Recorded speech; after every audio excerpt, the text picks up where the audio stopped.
dream. And I want to thank not only Tom and Ruth, but I want to thank Amy and Jenny and the entire Harkin family for sharing Tom and Ruth with all of us over those years.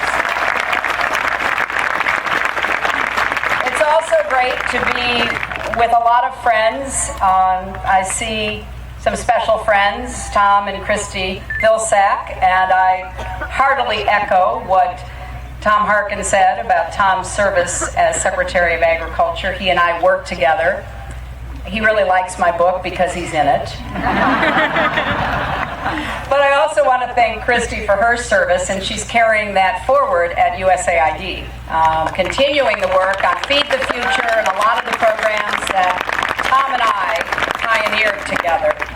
You know, it does really feel just like yesterday when I was last here at the Harkin Steak Fry, or as my husband now prefers to call it, the stir fry.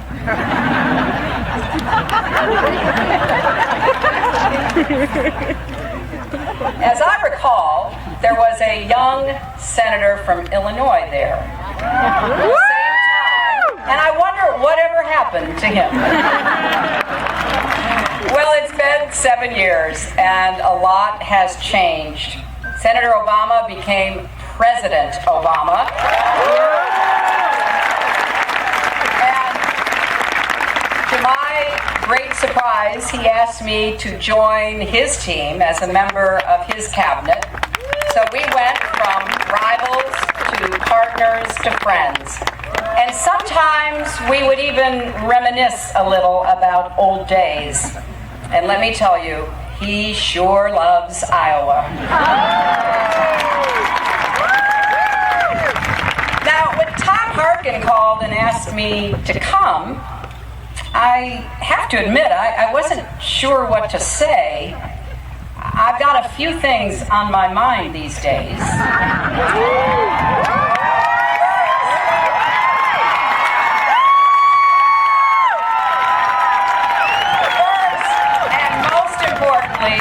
Bill and I are on constant grandchild watch. I'm calling Chelsea every 5 minutes to make sure things are going all right. And when the big moment comes, you can bet that I will drop everything to be there in a flash. So I'm telling you now, if you see us sprinting off the stage, that's why.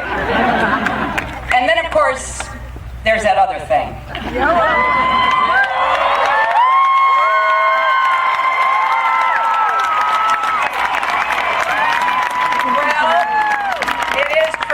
I am thinking about it.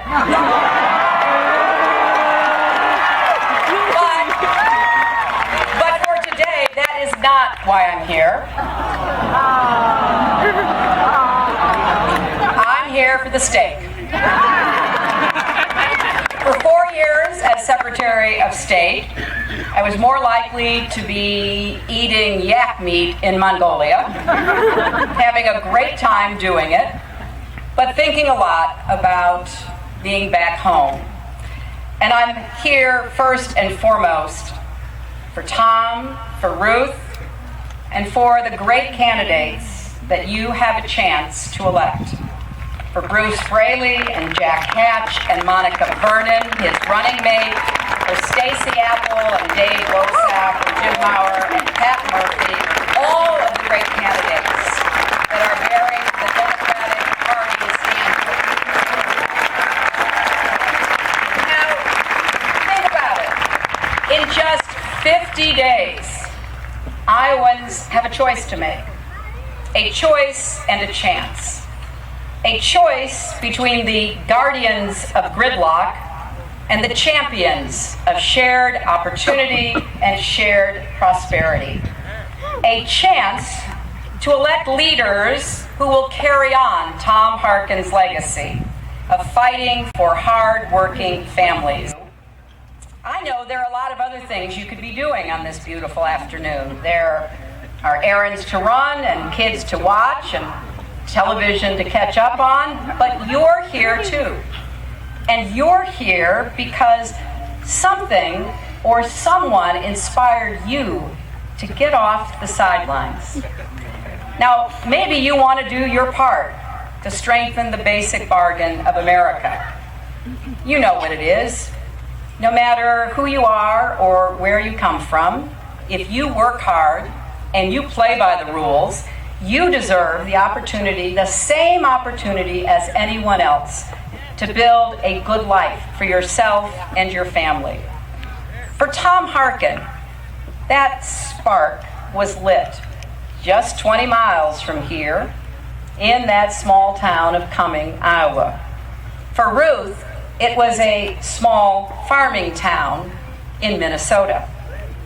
The coal miner's son and the school teacher's daughter learned that the only direction that matters in life is forward.